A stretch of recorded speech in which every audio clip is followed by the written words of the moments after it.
Hello and welcome to L's Rings and Nerdy Things. My name is Sam Marvin. I'm here with my co-host Sean. Sean, how are you? I'm doing fine. I am sitting here drinking what the kids are drinking these days. It's called yerba mate. Yerba mate. It's a tea, I think, from South America. Yeah, isn't it made with some roots from the jungle? I think it's a jungle beverage. Yeah, it is pretty good. This one is called Tropical Uprising. Apparently, it has 1.5 cups of coffee per can. Interesting. In terms of caffeine content. Interesting. Okay, so you're getting jacked on caffeine.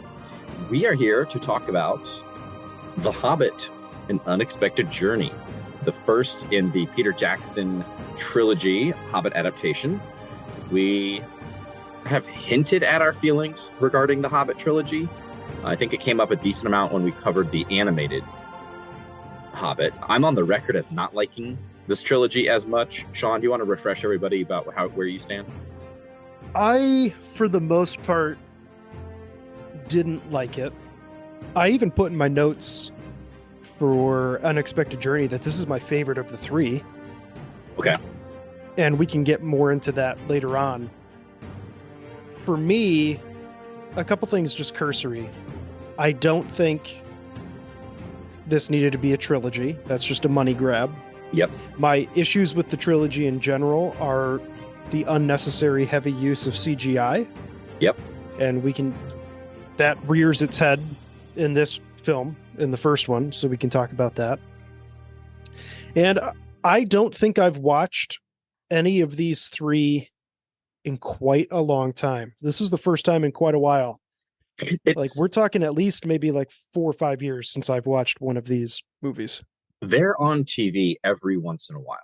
Mm-hmm. And I will usually steer away. Maybe I'll watch a few scenes and then I'll go do something else. This was definitely the first time in probably when did this come out? 2012. Okay. I was going to say I don't think I've seen the entire thing since it came out in theater. Yeah, and I think I saw all three of these in theater. I know I saw the fourth one, or the final in theater with Haley and some other family members. Yeah, and I posted on our Facebook group when I started watching this one for this episode.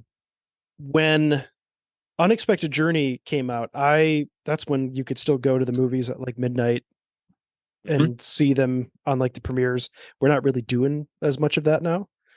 Now you can go on a Thursday night or something and watch it at 8 p.m. instead of having to go wait till midnight. Yeah, movies aren't really a thing anymore. I remember I saw it because of COVID. I think COVID killed that. But COVID, yeah. And but even before, I was saying though, they stopped doing the midnight thing, and then we're okay, we're just gonna have 4 showings the night before. So yeah, I don't know. It got a little less exciting. I think that's a money thing, so they can have a headline about how much money they made in the opening weekend, even though they're adding days to the window for what counts as the weekend. But I remember this is a flashback. This was probably 2013 when the third movie came out.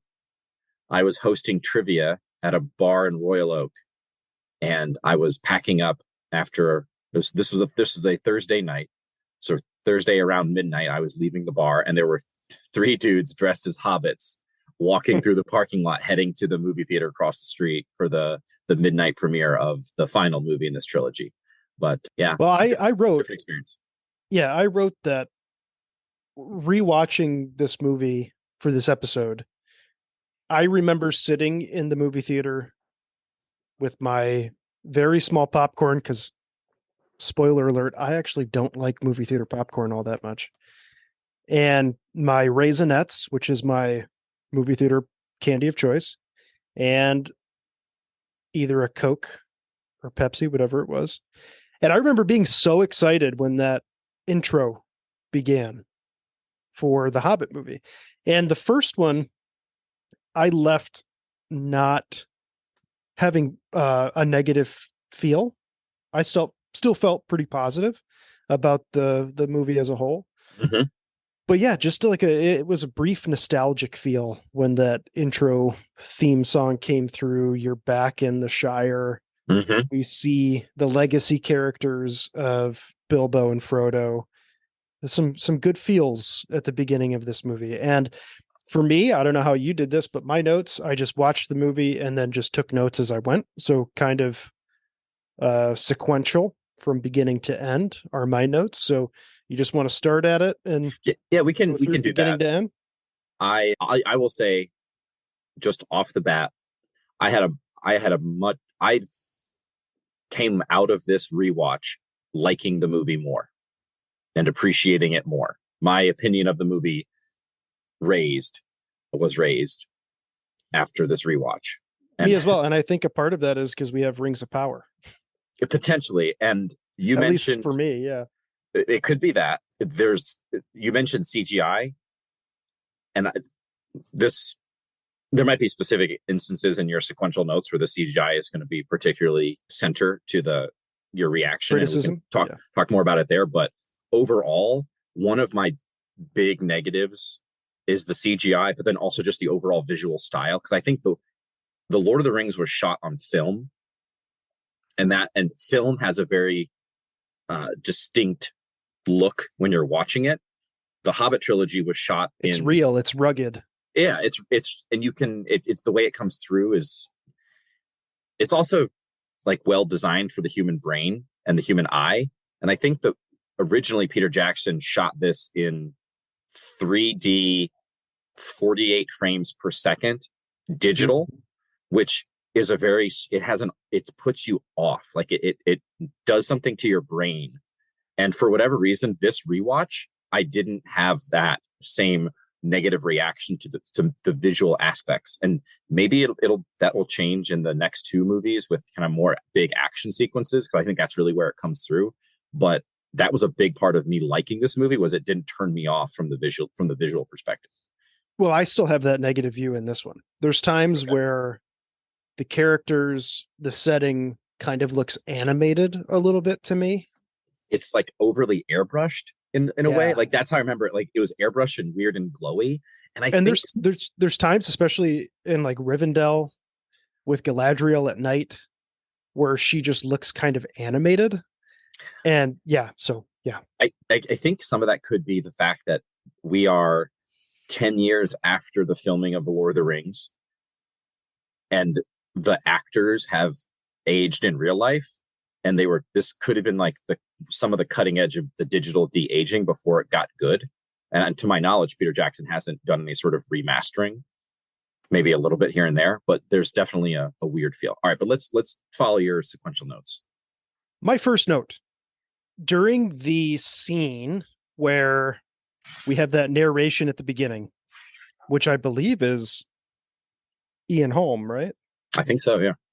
And he's talking about the dwarves. When Smaug, I think is how they pronounce it in this movie, when he arrives at the Lonely Mountain, I never realized how much fucking gold the dwarves had actually accumulated. Oh, yeah. Like in my head, and when I read the book and even watched the movie the first time, I always assumed it was like Smaug like brought all of that to Erebor, and that was kind of his hoard. I didn't realize that it was like that one instance, and he only hoarded the gold that the dwarves had. So I don't know if you want to add anything to that, but that was just one thing that I noted was straight holy up shit.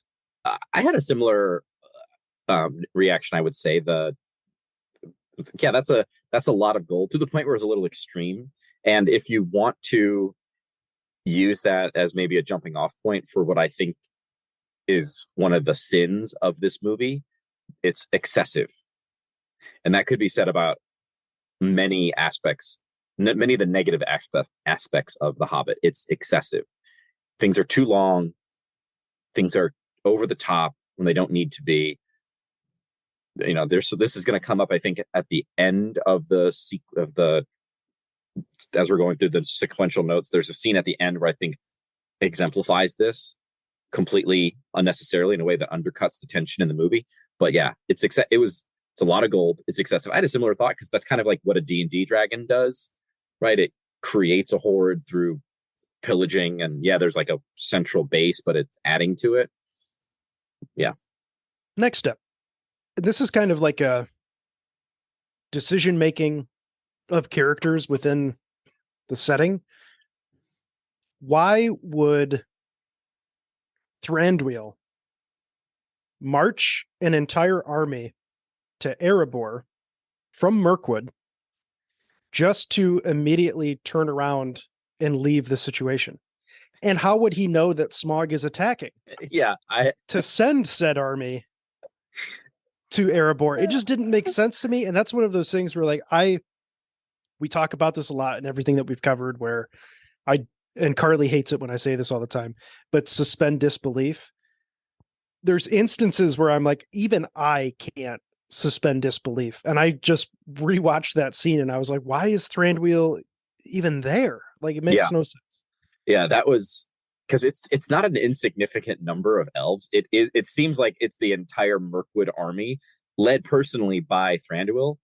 And yeah, they show, and it's not even like they show up during what it seems like the battle between the dwarves and Smaug, because honestly, that seems like it was relatively brief. It seems like it happens in like a matter of an hour.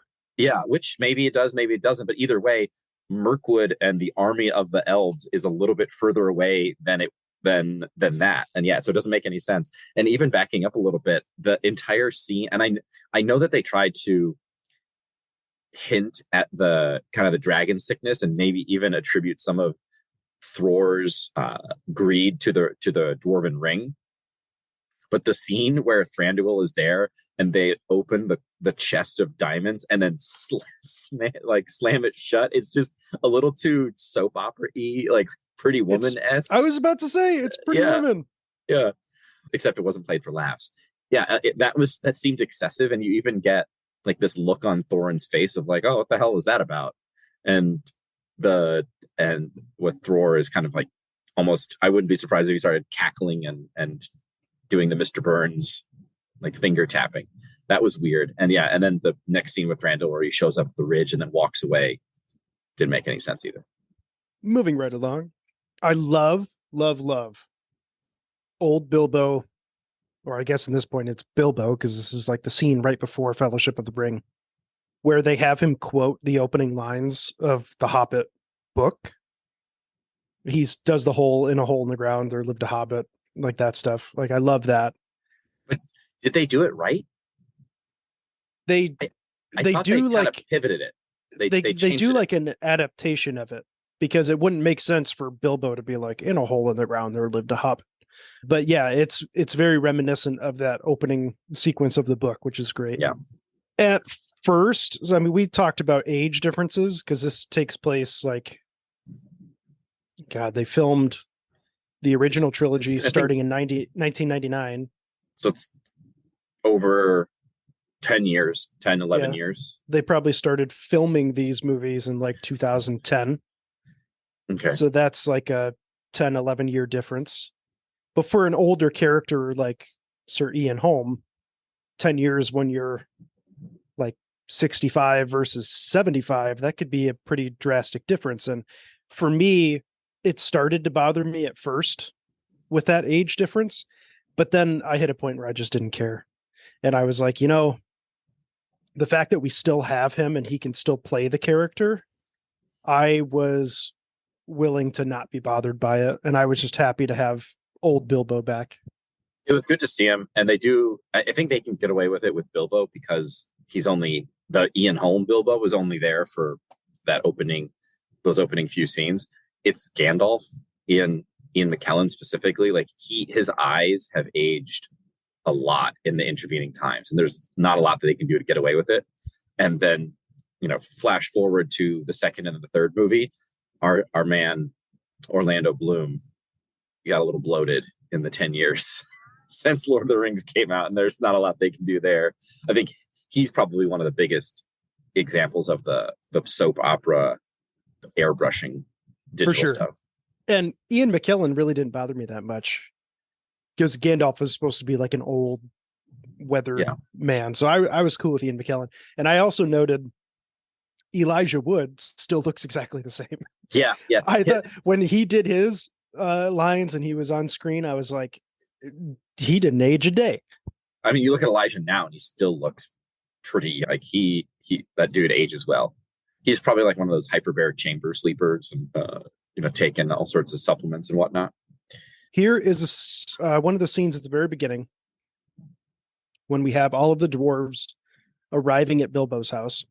I'll say I like Martin Freeman as young Bilbo. Fantastic. Yeah, excellent actor, excellent casting choice. Yeah.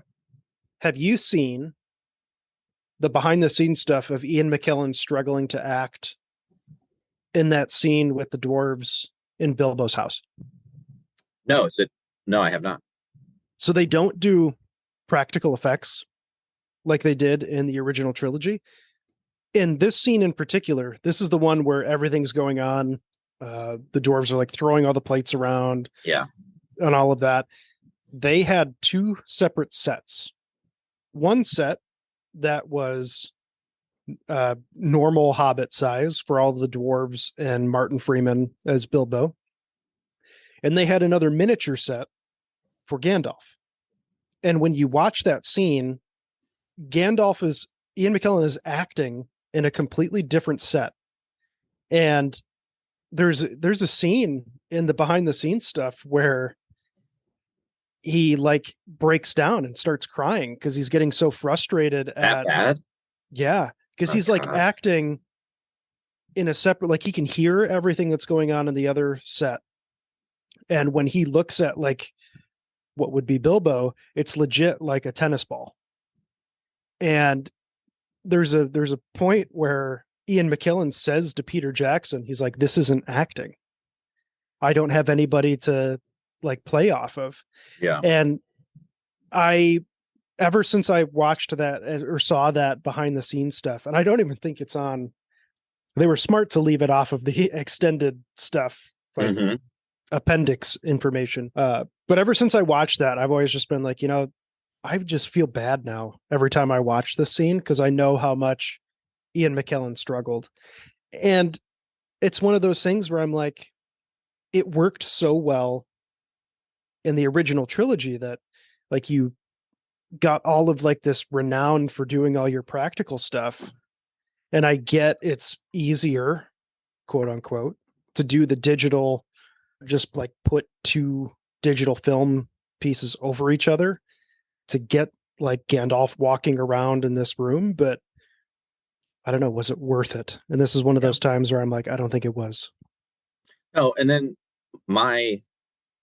so this was maybe I said at the top that I came out of this rewatch with more appreciation for the movie and liking it better, but there are still certain aspects of it that I dislike, and one of them is the ridiculousness of the dwarves, especially in contrast to the relative seriousness of Thorin specifically. It's like Thorin is on this quest to reclaim their homeland and claim his birthright, and he's serious the entire time. And then all the rest of the dwarves are goofy caricatures.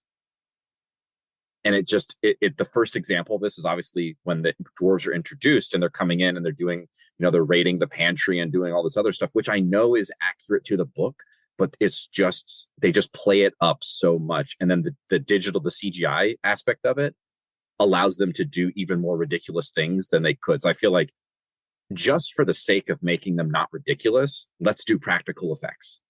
So they can't do the stupid dish tossing and the whatnot. Right? Like that was, you don't need that. There were times where I felt that got too out of hand, but for the most part, I'm pretty, I wouldn't say happy, but it doesn't bother me that they're kind of over the top just because it's an adaptation of a book where these scenes do happen.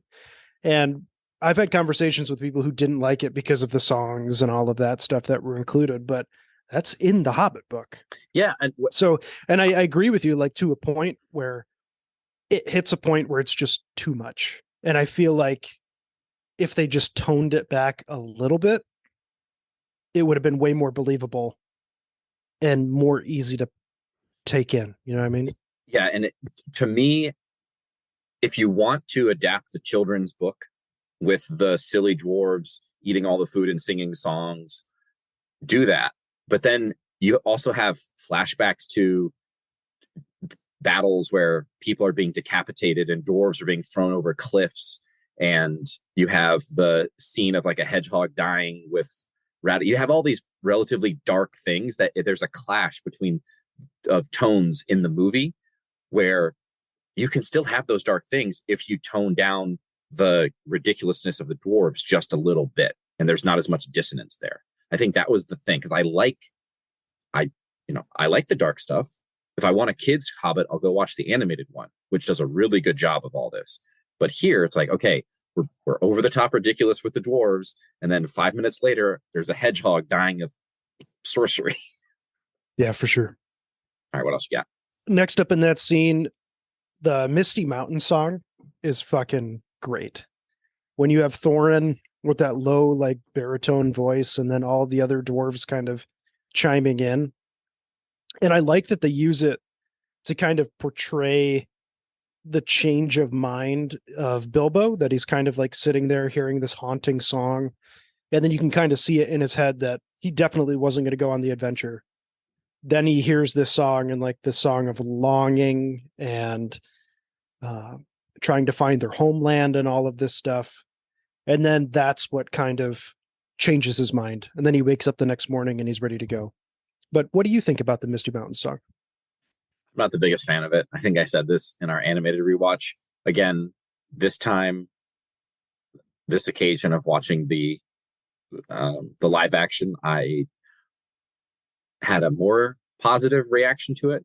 I do think, in my mind, there was still a little bit of a gap of understanding and why Bilbo decided to go on the adventure, because you don't have I just didn't get enough from him. And maybe this is my own fault for not paying close enough attention at the time. Maybe we were interrupted at least once trying to do the rewatch because of something with the baby, but this might have been an example of that. But it didn't click to me that the song was the thing that prompted Bilbo, as opposed to just some other sort of kind of epiphany. Now we're getting into some of the CGI that I really didn't like. We have the first flashback scene to the battle for Moria. Now, CGI with the pots and pans and dishes and all of that was unnecessary. And for me, it wasn't totally over the top yet. But when I'm seeing a first example of a battle, and a lot of the dwarves, when it's close up, are live action, but then all of the creatures that they're fighting are entirely CGI. And I remember in the theater not liking it because I was so used to the Lord of the Rings, and like pretty much every character is going to be stuntmen and rubber masks. Yeah. So that's my first instance of really not liking what I'm seeing in this film. Yeah, I agree. Those battle scenes are far too busy. And the only reason that they're busy is because they're done digitally. If you did that practically, you'd have to go out to a location, find a mountainside that works, get people in costume, get them, choreographed. It would be more realistic, and you could actually see what was going on. Like that's the other thing that I hate about those gigantic scenes is there's so much happening, but you can't process any of it. And then you have the decapitation of the old man in the children's movie. Necessary. Which, that's book accurate. He was decapitated, not quite in the battle, but yeah. Yeah, and that too, this is one of those beginning scenes of like the use of the material from the appendices enhancing the films in the trilogy, the Hobbit trilogy. I really enjoyed, because if we followed it to a T, we're not going to hear much or anything about Azog the Defiler. Mm-hmm. We're not going to have Gandalf go to the tomb of the Witch King. We're not going to see the White Council. Like there's so many of these things that Dol Guldur, we're not going to see Dol Guldur really. So to me, that's one of the benefits of this trilogy, is that they're able to use material from the appendices in a positive way. But then there's so many negatives that it kind of erases that. So honestly, for me, like Gundabad, Dol Guldur, seeing some of these things that we know happen in the appendices, but we never really get to see kind of flushed out. I liked being able to see those in the trilogy, but that's about it. Yeah, I mean, I hate what they did with Azog though, because he's 100% CGI. Yeah, and frustrates me to no end. Make the orcs practical.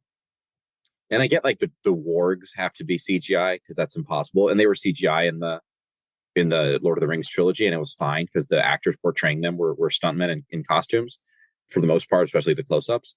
Just do that. Tone down the dwarf ridiculousness in some parts, and you have a perfectly fine movie. And yeah, the White Council stuff is fun. Like the Dol Guldur stuff is fun. It's cool to see the various confrontations between the members of the White Council and Sauron or the Nazgul. Next up, speaking of CGI, right? And I believe they're on Weathertop when the orcs go and talk to Azog. Yeah, the orcs are, yeah. And we find out that Azog the Defiler is really alive. A couple of those orcs are live action, like real people. And then they cut to super CGI, terrible looking orcs. And I'm like, you guys, you have a great looking orc right there who's in like makeup and prosthetics and all of this stuff. And then you have him get killed by one that is entirely CGI. And I'm like, kill the CGI fucking orc, keep the practical one because he looks 100 times better. And I just, that was where I really kind of lost it with the CGI in this film. I mean, that's the thing. Peter Jackson, especially when he uses the scene in the Two Towers where the orc meets back on the menu, and the orcs tear one of their own apart, and their intestines and stuff like that are flying apart. Like those are real props soaked in corn syrup and red dye that are like being tossed around, and there's just something to that where even that scene is a little humorous, right? But it's so well done. Just excellent filmmaking. And yeah, CGI just feels like you don't care. Like it doesn't actually matter. Even if it's like double layers of imaginary people. Yeah. And it's just that much more glaring when you have in the same scene, two characters talking to each other. One is practical and looks awesome. The other one is CGI and looks horrible. And you can't not see the difference between the two.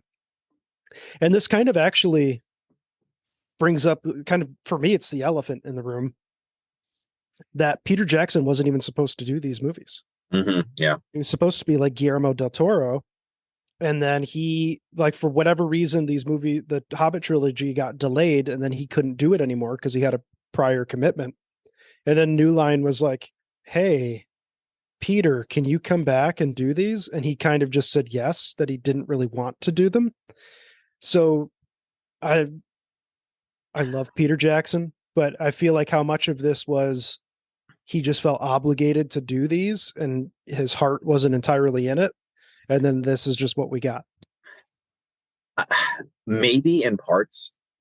The places that I would push back are when this movie is doing things well, it's doing them really well. The scene of Bilbo and Gollum is phenomenal. Incredible acting. Yes, Gollum is a CGI character, but he looks great. I think he's both more menacing and also more sympathetic than in the original trilogy. And maybe that's just some of the advances in motion capture, and the adaptation of the dialogue is fantastic. That scene alone tells me that Peter Jackson cared about this movie. I just think, and I'm going to make a comparison to George Lucas.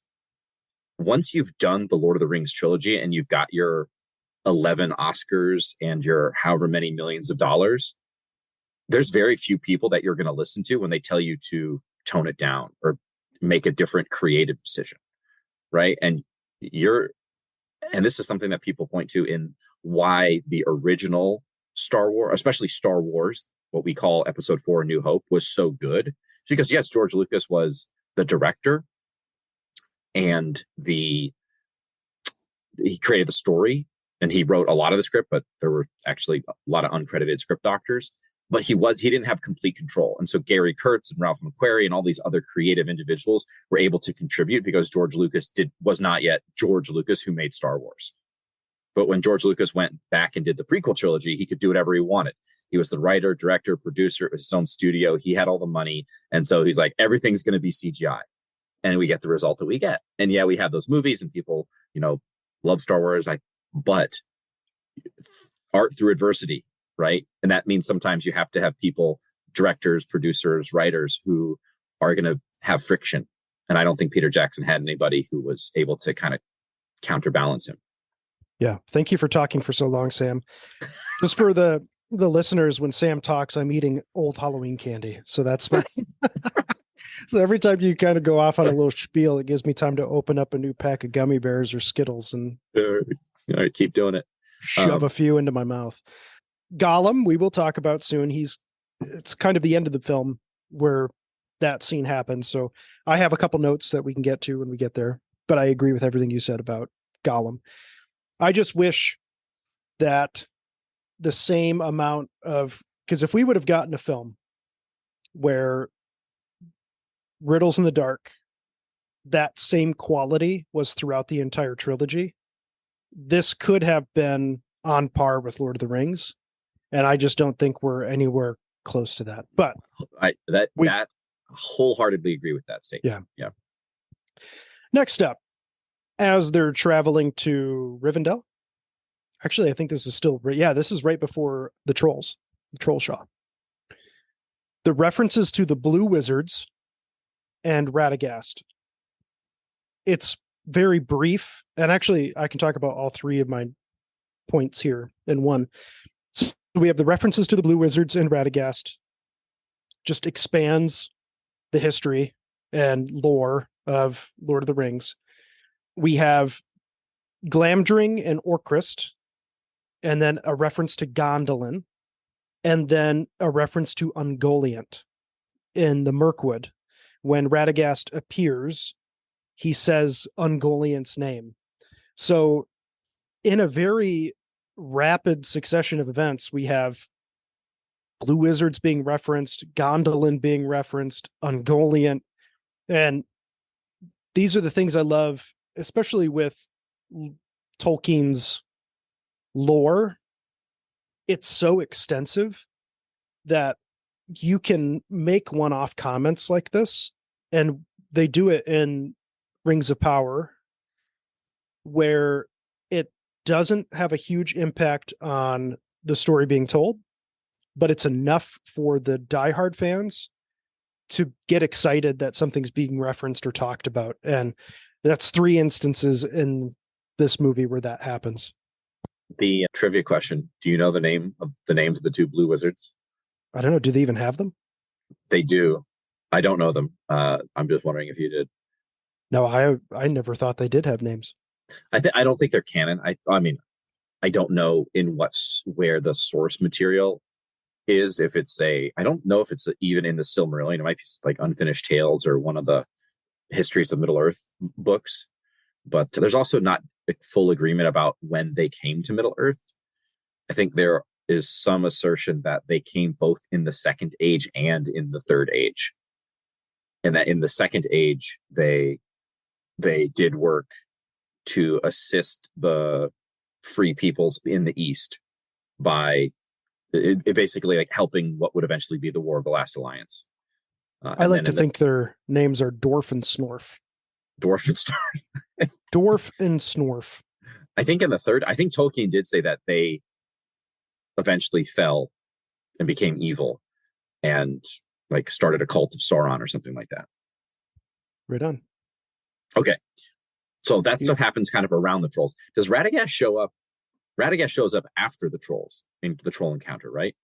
Right after. We get him. We get him. Yeah. We see Mirkwood, and that's where your little hedgehog, the black sorcery being pulled out of him to keep Yeah, him alive. it's not just the hedgehog. There's like multiple dead animals on the Yeah. floor of the forest. It's like, this is a kid's movie. Yeah. Theoretically, this is a kid's movie. A lot of creatures are dying. And then his home, Razgabel, right? Or something like Rosgabel. that. Razgabel gets attacked by some giant spiders that are unnatural to the area, hence the Ungoliant reference. But yeah, and then we also get right after that scene, because that's where Radagast is talking to Gandalf about what he found at Dol Guldur, and we see our first reference to a Nazgul ghost, which looked fucking horrible. It looked so cartoony. I couldn't stand it. I didn't have a negative reaction to it. Oh, it was so bad. Like ghosts in Lord of the Rings, the men under the mountain. Like that's what I'm comparing it to. Okay. That looks so good. The king, the undead king. And then the ghost you show me here, it's like a cartoon coming out of a statue. Oh, I fucking hated it. I think it's tough because technically speaking, the Nazgul are invisible. They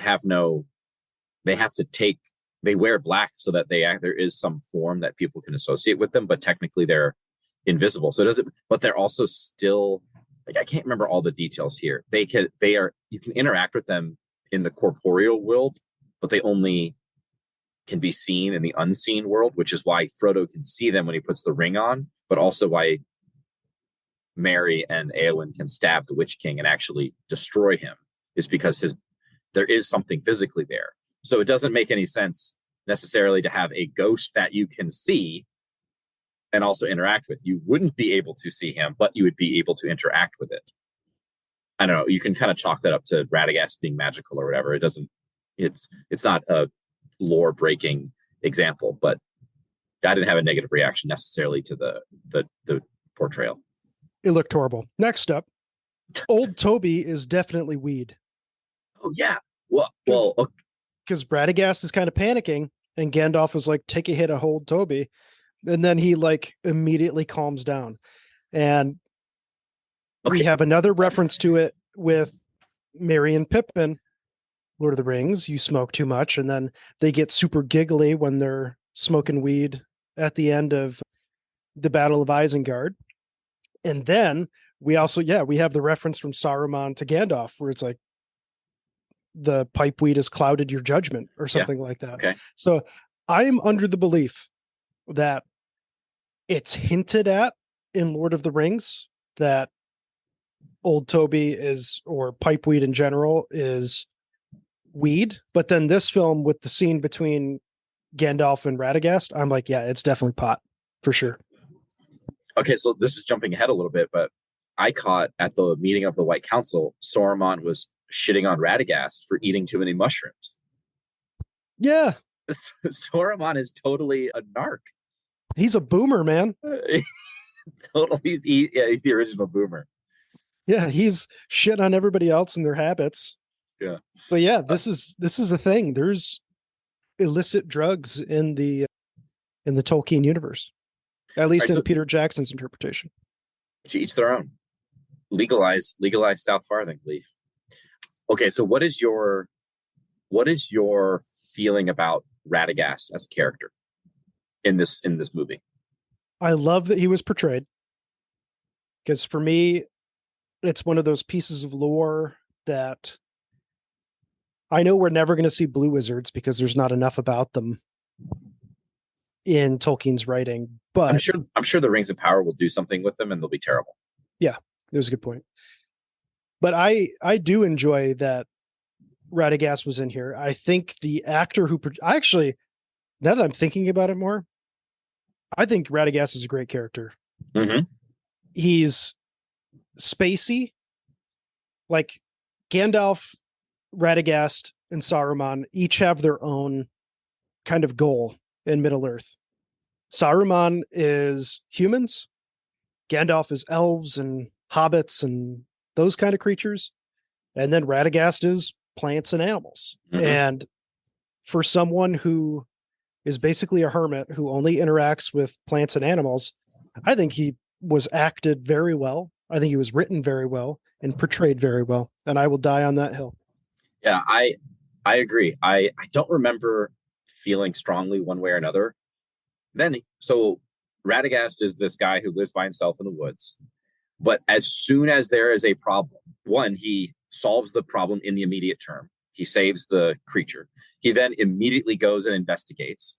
He fights off a Nazgul, collects physical evidence, travels across the continent, finds the one dude that he trusts, delivers the news promptly, and then goes out of his way to save the lives of 14 people. He's a good guy. He's like a good character. The only problem is that stupid rabbit sled just doesn't make Oh any yeah. sense. Yeah, that's pretty dumb. Isn't there in the books for Lord of the Rings, doesn't Saruman convince there's a reference to Radagast in those books, and doesn't he convince Radagast to like trick not trick Gandalf, but give Gandalf information to go to Isengard? Yes, he doesn't know that he's like, so it's unclear. I don't think Radagast was kind of an unwitting messenger there, telling Gandalf to go to Saruman, and I think we don't see him ever again after that. So it's completely unclear what happens to him. Yeah, and that's part of why Gandalf goes, because Radagast doesn't know that he's betraying Gandalf. He thinks he's being sincere, and that's what kind of pushes him over the edge there. Yeah, and otherwise Gandalf would have met up with Frodo before Frodo left the Shire. So yeah. Okay, but so real quick, we've kind of danced around the troll scene. Mm-hmm. Did you have any notes on that? Because I only have one thought, really. Not really. I thought it just interesting that a couple of the actors who play the dwarves voice the trolls. I don't really have much. Okay. I had two thoughts, and this is both just creative decisions from the filmmakers. One, unlike the book, all of the dwarves have weapons at the beginning of the adventure. Because in the book, after the troll encounter, which, you know, similar to the movie, Gandalf saves the day, but the dwarves don't do any fighting at all. It's only after that do they find the swords in the cave, and only Thorin and Gandalf take swords and Bilbo takes tickets. I don't think any of the other dwarves ever have weapons during the course of the book until they get to the Lonely Mountain and they arm themselves with the dwarven armory. So in the movie, though, all of the dwarves show up and start fighting the trolls. And it goes on for a little bit too long. And I don't understand why the dwarves just weren't able to kill the trolls. They outnumbered them. They had them by surprise. The dwarves were unarmed. And you'd think that we'd just earlier seen a flashback to some of these same dwarves kicking ass in the battle in Zanzibar, and they can't handle 3 dumb trolls. It just didn't make a ton of sense to me. And we didn't get anything of like, oh, their skin is too thick for these old swords or something like that. I was like, they would have been hacking limbs off and killing these trolls and not surrendering like this. Anyway, so that was my first thought. Then my second thought was, why are the trolls cooking the dwarves with their clothes on? Like they're on the spit with their clothes on. Well, they made them out to be dumb trolls. So yeah, but anyway, then that's that.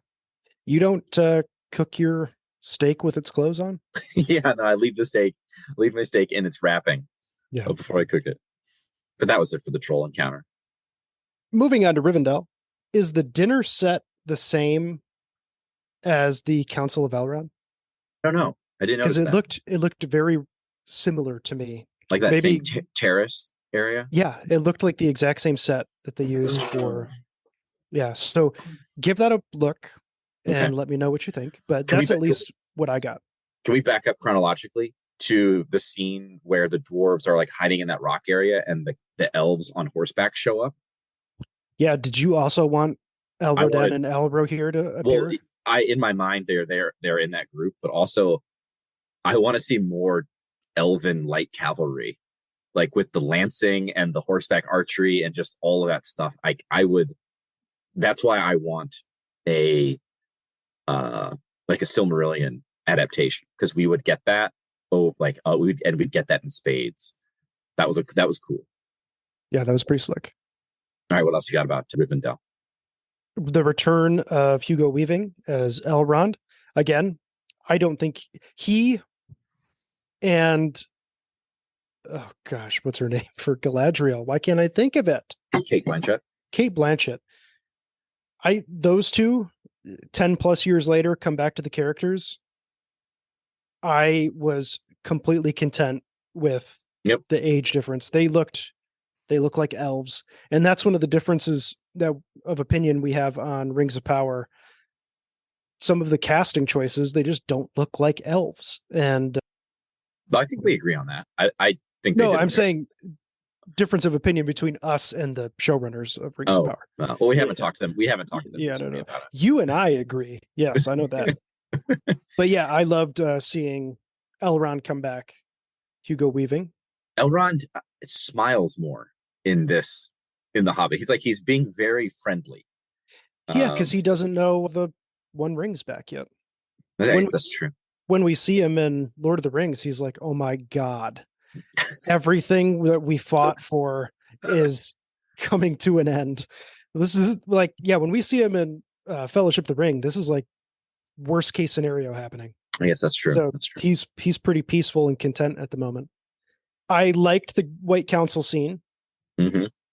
And I like the revelation of Gandalf's real intention of aiding Thorin is to remove Smaug as a threat in case Sauron returns. And that's why I want a movie, I want a show, I want to know what's happening in the North during the time of the events of Return. Events of Return of the King. Just because there's so much information about what's going on up there that they could fill in. Yeah. And I mean, something like this, like the fact that Gandalf is thinking so far ahead that could you imagine the War of the Ring if they had a dragon? I mean, the Thranduil and Lorien would be on fire, right? Yeah. They would be demolished, decimated. Mm-hmm. Yeah. But I like that scene. And it was a cool interaction where Saruman's talking and Galadriel's just speaking to Gandalf in his head. And she has that moment of, there's the first scene where she goes, you have something, show us. And then he pulls out the Morgul blade. And then that little coy look that he gives her when she goes, they've already left, haven't they? And then she goes, you knew. And then he's like, oh, maybe I did. Yeah. But I liked, and the relationship building between those two characters, I thought was pretty great too. Well, yeah, but it makes you realize that we didn't get the Gandalf Galadriel interaction in the original trilogy. You know, he'd fallen, and that they had talked many times before. The only time you see them together is at the very end of Return of the King. But yeah, that was a fun interaction. What did you think of the dwarf scenes in Rivendell? They played it up way too much. Like I don't eat green food and naked bathing in the naked bathing. It's like, I'm just like, it's one of those where they just went too far. And it's like, and the one scene that's not really PC anymore of Keeley. Oh yeah. When he gets like hitting on a elf and what's the other dwarves are like gay panic. Right? It's like, that's a boy, not a girl. So going back to my issue with the way that the dwarves are portrayed, you can tell which of the dwarves are going to have an actual story because they're the ones that don't look absolutely ridiculous. It's Thorin, Balin, and is it Keeley or Feely? I can't remember. It's Feely, right? No, Keeley's the one that he's the dwarf with not much of a beard. Okay, yeah. So all the other dwarves have ridiculous facial hair and costuming. But those are the three that, we're going to spend more. They're going to get the dialogue. They're going to get the interactions, right? And maybe like here and there, we'll get one from Gloin, right? Because he's Gimli's dad. But all the other dwarves are like over the top ridiculous. Yeah, Dwalin and Balin, two pretty important dwarves. Yeah, I mean, even Dwalin I know he's portrayed by I can't Scottish actor. Yeah, he's a good actor. He's an interesting guy, but his characterization is just be gruff the entire time. Yeah, right? I don't like many of the scenes of the dwarves in Rivendell. No. But that's just me. Next up, the stone giants, as they're going through the mountain paths. It's a very goofy thing. It's in the books. It's a little ambiguous in the books, right? It is. But I like this interpretation of them personally. Mm-hmm. And I do think it's goofy, but is this kind of similar to how we would feel about something like Bombadil being included that was left out of the books? Because it's not really important to the plot. It's a pretty fantastical thing in the world. And this is like the only time they're ever referenced. So why was the choice made to include them? I think they just wanted another scene to do something. To make it 3 movies long? To make it 3 movies long. Yeah, right. It goes on too long. The dwarves, it's like a ridiculous when half of the dwarves and Bilbo are on one of the stone giants, right? And they're crashing against the cliff and miraculously they all survive and everybody's fine. And the thing that occurred to me, and this is jumping ahead until the next scene, when Bilbo decides to leave in the middle of the night. I was like, we just saw how dangerous it was outside with multiple stone giants fighting and crashing and destroying the mountain. And you're going to go and leave and walk by yourself back to Rivendell? Give me a fucking break. So where it differs with Bombadil is in the book, Bombadil is necessary to save the hobbits multiple times. You know, he saves them from Old Man Willow. He saves them from the Barrow-wight. Yeah, but neither of those are included in the movies, though. Right, and if you had Bombadil, would you have him and not have him do those things that are important to the characters? Right, I think part of the reason to include Bombadil would be to demonstrate his power over the Old Man Willow and over the Barrow-wight, and give a hint that the world is more dangerous outside of the Shire, which is one of the things that those scenes help do, is the kind of transition to the dangerous world outside. Where in this, the stone giants, they don't have any impact on the plot. It doesn't affect any of the characters. It doesn't even demonstrate anything about the world, because we already know things are dangerous because we have the orcs. The orcs have been introduced. The orcs have already chased them once, and we're just about to get the Goblin Town encounter. So I think it really is gratuitous, even if it is something that was included in the book, because even in the book, it's not central to any of the story. Speaking of Goblin Town, I have written down that it looks cool, but the CGI is fucking horrible. Every one of the goblins looks like shit. The Goblin King looks horrible. I don't like, but outside of the appearance of the Goblin Town itself, like being built into this cavern within the mountain, that's the only thing I liked. I hated all of the population of Goblin Town. So this is where we may disagree a little bit. I like that these goblins are different than the orcs, but they're still vaguely like the 2 subspecies. I don't like the CGI. I would have liked it when they're practical. I think the best example of this is the one goblin that falls down the tunnel or down the cave that Gollum ends up killing. Like, that's practical. I think that's practical, or the CGI is so good. No, like, that looks practical. Yeah, just do that. Yeah, there don't need to be hundreds or thousands of these goblins chasing them. Just make it a handful, make them practical. And yeah, the Goblin King is too much. Looks too much. The songs are too much. All of it. Oh, yeah. Yeah, I hate it. I mean, I love the Down to Goblin Town song from The Hobbit animated, and they didn't really do that one justice. And then the things that they do sing are terrible. Now we're getting to the part of CGI that I agree with you is fucking phenomenal, and that's Gollum. Mm. His CGI work, he looks good in Lord of the Rings. He looks like an actual live action character in this movie to me. Oh yeah. They spent so much budget and so much time like perfecting the character. And I love the explanation of how Gollum loses the ring.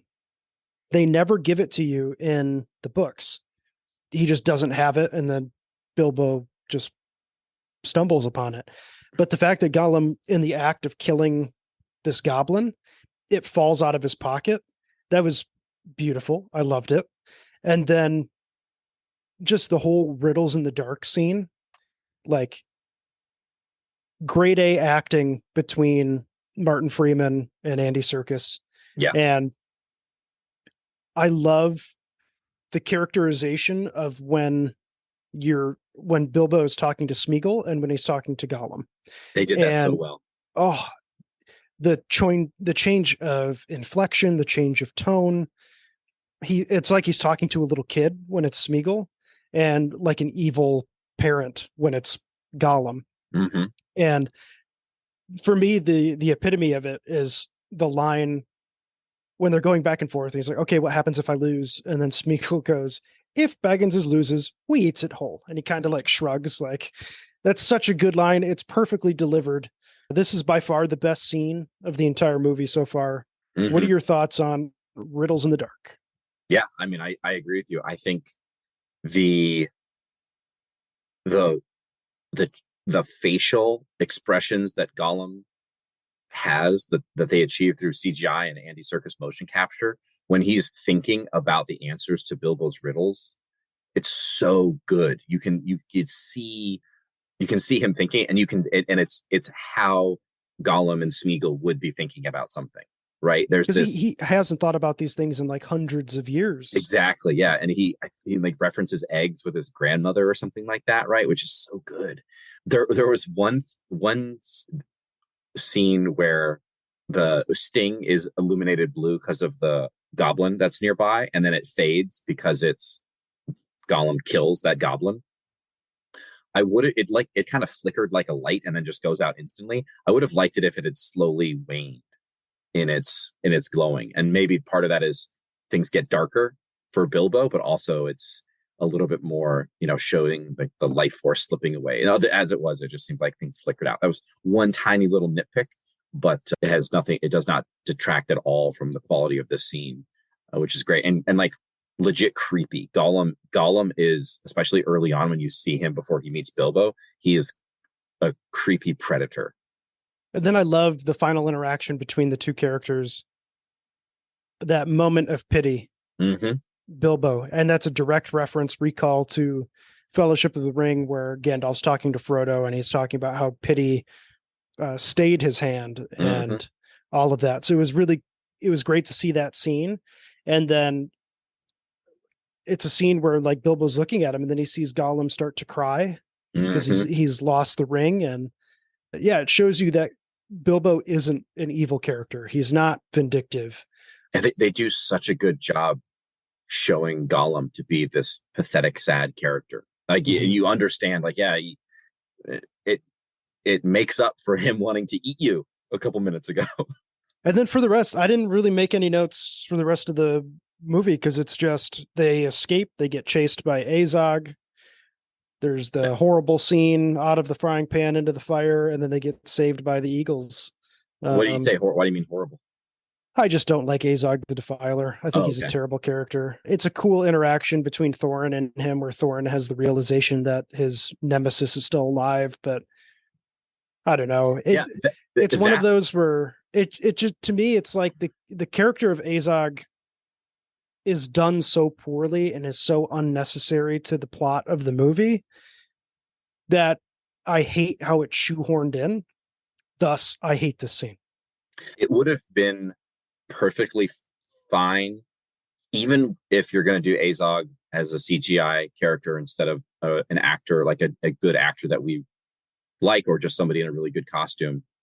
You can have Thorin realize that Azog is still alive, and then that's it. And then the Eagles rescue them. And we know that we're going to get another confrontation later on in the next movie or the third movie. What I don't like is Thorin jumps off the tree and then precipitates a fight with Azog where he should be killed. And this is the thing that I really don't like, because it's so completely unnecessary, and it diffuses all of the tension in the scene, where Thorin gets smacked in the chest and he's not wearing any armor, and he's hit full on with a club that looks like it's super sharp and super heavy and swung by a gigantic orc riding a warg that's running at Thorin. And then to make matters worse, that warg bites Thorin in the torso, like full on, and there's no blood, and Thorin is just fine when they get picked up and land on that big rock, the Carrick. So I don't like the scene because of how ridiculous it is. And even prior to that, it can't just be that the dwarves and Bilbo and Gandalf are in the trees and then they're surrounded by wargs and orcs, and then the eagles have to come and rescue them. It's like they all have to jump from tree to tree to tree because the trees are getting knocked over. And then the one final tree, which if you look at it, it's probably like based on how easy those other trees fell over, this one should fall over even faster. And they're all hanging, and it's just a little too dramatic. And then the final thing is the eagles show up, and these eagles, like when the eagles show up in other movies, it's great. Here, like these eagles are going boss to the point where it's like, well, they just took all the other orcs and wargs and dropped them off the cliff. Why don't they just do that to Azog too? It's like, do me a solid, bro, and just throw him over the cliff. I did like the scene where one of the eagles lands and like uses his wings to fan the flames and burn the wargs. That was cool. But yeah, otherwise excessive. Characters make decisions that don't make any sense. They should be punished for it, and they're not. They have plot armor, and they shouldn't. And you didn't need to write it that way because it's not how it was in the book, and it's not what people in that situation would realistically do. There we go. You hear it here, folks. That's an awful scene. Per Sam Marvin. You said you called it awful to begin with. Yeah, I know. You just backed me up. That is our recap of An Unexpected Journey, the first film in the Hobbit trilogy by Peter Jackson. Next week we will be covering, oh gosh, what is it even called? The Desolation of Smaug. Smaug. That's next up. Thank you for listening. Let us know what you thought about Unexpected Journey in our comments. You can send us an email at elvesringsnerdythings@gmail.com. We have a Facebook page and a Facebook podcast group. If you would like to follow along, please share with your friends if they are fantasy people, if they like Tolkien or anything nerdy. Thank you, and we will talk to you next week. Bye, everybody.